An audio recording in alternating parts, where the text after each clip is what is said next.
Hip Hop Nation, straight hip hop hits, period. The Sarge OQ Revue. Now, here's the thing.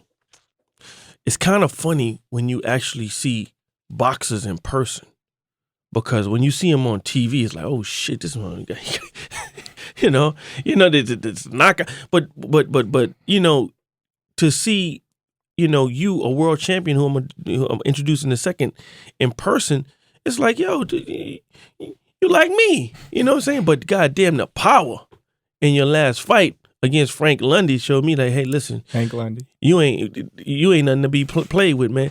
World champion Terence Crawford is here. How you feeling? I'm feeling great. Now here's the thing. What's the difference between super lightweight and junior welterweight? Nothing. It's just a title, right?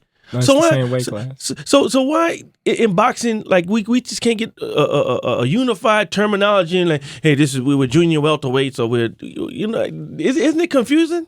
No, not at all. Not to you, because you're a boxer, goddamn it. I'm talking about to the general public. Yeah, it is just the name that one might preference better than the other, because it's still the same weight. Now here's the reason why I like you. And some of the I'm not gonna say lesser profile guys, but the humble seeming folk. I'm from LaPlace, Louisiana. I don't know if you ever been to Louisiana, but I'm assuming that Louisiana is just like Nebraska, Omaha. Light poles and pine trees and high. Man, I actually was in Oklahoma, and a lot of folks from Nebraska commute back and forth to Oklahoma. Right. But it's just your demeanor. Do you feel as though your demeanor and your seemingly low key personality has snuck up on some people that take you for granted? Of course. Mm-hmm. Me being from Omaha, Nebraska, has given everybody a different look on Terence Crawford when Terence Crawford first was coming up in the rankings, because there's not a lot of champions coming from Omaha, Nebraska. So when a fighter would see with Omaha, Nebraska, they would kind of get like happy, like we was like more like a stepping stone. But what's crazy? When you look at the great champions, and rest in peace, Muhammad Ali. But a lot of us come from small towns, Louisville, Grand Rapids, Michigan. A lot of great Pensacola, Florida, with Roy Jones. A lot of people come from these small towns to these big platforms. You know what I'm saying? Don't you feel like that? Right. And so now you got the big fight with Viktor Postol. You guys have identical records. This is going to be your first pay-per-view fight. You're going to be in quote unquote Floyd's house. How you feel about that? Well, I feel great, especially to be fighting for a unification belt and to be fighting on pay-per-view and headlining at the MGM. I can't say no more about it. I'm just feeling blessed right now, and I'm looking to go out there and do tremendous things that night. Is there a nervousness to it now? Like, okay, this is not fighting in Omaha. This is the big. When it's all said and done, it don't matter where you at. You still gotta get in that square circle. It's like the Super Bowl of boxing for you. You still gotta fight. So how do you with your opponent Viktor Postol? He doesn't have the knockouts that you have. You got 28 wins, 20 knockouts. Damn, just 8 of your fights weren't knockouts. Is it a situation where you feel as though you could just walk up in there and just blow them out, or is it gonna be a crafty thing? Without giving away the secret sauce.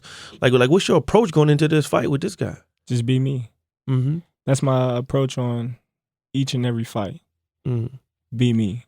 Once I get in the groove and once I adjust to what I need to adjust to in the ring, I just be myself and everything else falls into place. Well, play some music and come back. Here's my thing. Every one of your fights, it feels as though that there's this emotional turning point, and it goes back to the Hank Lundy fight that scares me a little bit when you fight. Let's play some music and come back. Champion, junior welterweight or light. What? Junior welterweight champion Terence Crawford is here with us. 877-604-4746. It's the Sarge OQ Revue on Hip Hop Nation. Hip Hop Nation, straight hip hop hits, period. The Sarge OQ Revue. Terence Crawford here, champion, going for a unification against Viktor Postol, July 23rd at the MGM Grand. Now I went to one of Floyd's fights. Did they put your picture on the side like they do Floyd picture? Oh no, I ain't been out there yet. Oh, you haven't been out there yet? Well, I've been there before, but I haven't been out there recently. Yeah, they should put your picture on the side of the house. You know what I'm saying? Right. How you feel about Floyd retiring and everything? You think it's permanent or don't matter? Well, that's nothing that I can speak on because I don't know. No, I mean like like that void. Regardless of how people feel, like that, with him leaving, from the next chapter, that void of boxing superstar, and you and a line of guys, that the world is watching can be potential, big names in the sport. But like, hey, when someone with that type of figure, leaves the sport, people have to feel like, oh, who's next? Do you feel like, hey, I can fill that void? Of course. That's what we all do it for. We don't just do it for the TTs and ha-has. We all want to be great. So to be great, we gotta do all the things that all the greats done, and it starts here. July 23rd, on my first pay-per-view, I gotta go out there and make a tremendous statement, and hopefully attract a lot of people to put a lot of time and interest in me. And your approach is kind of different. It feels like you just want your boxing to speak for itself, as opposed to all of the showmanship and all of the girls, the cars, the Maybachs, the juries. You just seem like, hey, focus on my boxing. Right. Yeah. That's what I do it for. I'm in the sport to box. Yeah. Not do all the other extra things. But I feel like that though, Terence. Like a lot of it's you feel like a goddamn Marvin Hagler in like a smaller version of Marvin Hagler. You just want to come in and destroy, as opposed to everybody else with the flash and the pomp and the circumstances. Is there a pressure on you? Even from like companies or whatever. Hey man, you got to show more personality. You got to do you feel that pressure? Oh, you have more. Wear some jury. you have a lot of people that say, man, you need to talk stuff more. You need to go out there and do this and do that and do this. And I just tell them, like, that didn't get me where I am right now. Mm-hmm. So why change now? Yeah. 2 fights and that really just threw me off with you, because I'm gonna go back to the Hank Lundy fight. Were you so emotional? Because it just seemed like you just didn't like that motherfucker. Like right. The press conferences and everybody's talking crap. But how do you stay in your game plan when you're in there? Because it just felt like, damn, the skill part was one thing, but then didn't you just feel like, I just want to whip his ass for everything that he had said during the press conferences and everything? Yeah, you get a lot of emotions running through your body. Mm-hmm. But that's when the experience come into play, where you got to control yourself. How do you do that? Discipline. You got to stay disciplined. When you know how far you done came and where you want to go, you can't let little things like that stand in the way of where you trying to go. And I say that in terms of you stepping up with Viktor Postol, July 23rd. You can't afford to get into those type of environments, right? Against a crafty, another world champion like yourself. Do you feel like that? Like, I got to really contain and control my emotions throughout this whole deal, because if I don't, it's gonna throw me off my game and I can make a mistake in there. Of course, any given fight, you can make a mistake and it can cost you the fight. So my thing is just stay focused at each and every time. So you're at 140 now, and I know everything is surrounding this fight. And seemingly, I think because of your presence, everybody who had those quote unquote names and everything at 140 had gotten the hell out of 140. Did you see that? The exodus out of 140 after Terence Crawford started knocking out motherfuckers? Did you see that, though? I seen it. You know? So now, you know, and like I'm saying, we're not looking past this fight. This is just biggest unification. You know, after this, you got to be looking up at 147 and seeing all those guys that were running from you and saying, you know what? Is there a possibility? Or are you even big enough to go up to like your body type? Yeah, I feel I can go up in the future, but right now, I make weight comfortably. And I feel good and strong at this weight class, and it's the weight class that I'm campaigning at for now. 877-604-4746. World champion Terence Crawford is here. I want to, you know, in light of something that I just went through here in New York City, I want to talk about where you come from, because that's the biggest story in where you at right now. It's Hip Hop Nation. It's Hip Hop Nation, straight hip hop hits, period. The Sarge OQ Revue, just a champion, and an underdog that come from a place that's similar to where I come from. Terence Crawford is here. Hey man, I was at Irving Plaza about a week ago, 2 weeks ago. The time just blows by me, and I was in an environment where shots were fired. I was in the VIP area, you know, et cetera, and you know, I literally saw a guy, you know that was that got shot, right before me. Your upbringing and the challenges that you face coming out of, Omaha, Nebraska, and you were shot, right? Right. And the environment that you survived. How do you feel? What are some of the lessons that you've taken from where you are now to where you've been? Well, first and foremost, never take anything for granted, because it can be gone in a blink of an eye. I saw that at Irving Plaza. Yeah. Like all the college, all of the goddamn hours work, and I'm saying, you know what, damn, people who couldn't keep the hood in the hood brought the hood to Manhattan. How do you, because in hip hop, these guys seemingly can't disconnect from where they're from. Right.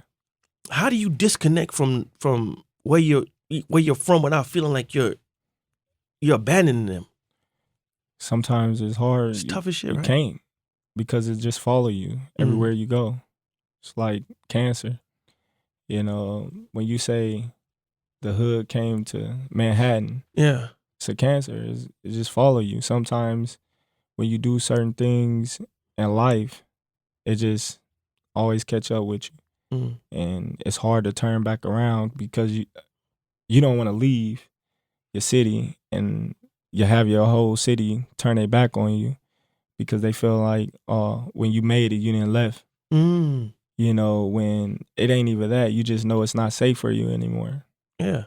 So if your city turn they back on you, then that's more hurtful. Yeah, cause like I'm always be from Muncie, Louisiana. I don't give a shit. How far New York City. I live in New York City, but I'm gonna always be from Muncie, Louisiana.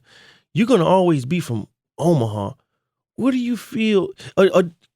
Like me, do you feel some of the pressures of saying of people saying that you owe them shit, as opposed to saying, you know what, I give you the greatest gift of all. I give you an example. No, I don't feel nobody feel I owe them anything. You know what I mean? But the people that do feel I owe them something, I just tell them, like, yeah, I don't owe you nothing. I don't owe you an explanation. I don't owe you time, nothing. Because I don't owe you. So if you feel like I owe you, what have you done for me to have me feeling that I owe you anything? Yeah, you weren't in that gym. You didn't run these miles. You didn't. Right. Yeah. So we lost probably the greatest figure, a sports figure. One of the greatest sports figures of our time, Muhammad Ali. But you're 28, right? 28. You're 28. What does a figure like Muhammad Ali, mean to you?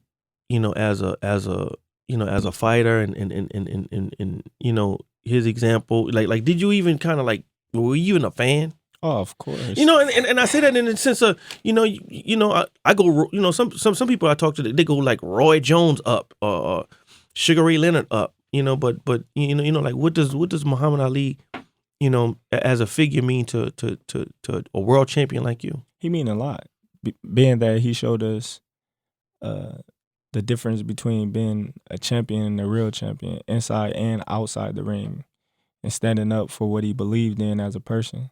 Mm-hmm. And getting his respect, whether it was taken or given, and that tells a lot about a man's character. Mm. Mm. And what are some of the things that like you hope to change with with your new platform and all this access that you have? Well, just being myself. Mm-hmm. I feel as if a lot of people try to be other people in a game, when all they need to do is be themselves. If they will go walk by themselves, talk like they talk normally, mm-hmm. And act how they would act without the cameras, then the sport would be better.